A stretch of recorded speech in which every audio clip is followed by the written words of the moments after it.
বাংলাদেশের কৃষিখাতে আধুনিকায়ন ও কৃষকদের দোরগোড়ায় সেবা পৌঁছে দিতে প্রাথমিকভাবে ৮টি বিভাগের ৯টি উপজেলায় কৃষি কার্ড কর্মসূচি চালু করতে যাচ্ছে সরকার। বুধবার সচিবালয়ে মন্ত্রিপরিষদ বিভাগের সম্মেলন কক্ষে অনুষ্ঠিত এক উচ্চ পর্যায়ের পর্যালোচনা সভায় এ সিদ্ধান্ত নেওয়া হয়েছে।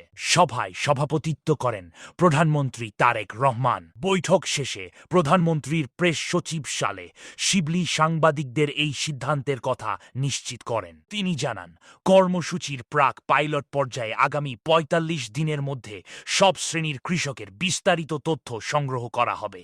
সংগৃহীত তথ্যের ভিত্তিতে নির্বাচিত উপজেলাগুলোর নির্দিষ্ট ব্লকে এই কার্ড বিতরণ করা হবে। প্রাথমিক পর্যায়ের জন্য নির্বাচিত উপজেলাগুলো হল টাঙ্গাইল সদর, বগুড়ার শিবগঞ্জ, পঞ্চগড় সদর, জামালপুরের ইসলামপুর, ঝিনাইদহের শৈলকুপা, পিরোজপুরের নেছারাবাদ, মৌলভীবাজারের জুড়া, কুমিল্লা সদর এবং কক্সবাজারের টেকনাফ।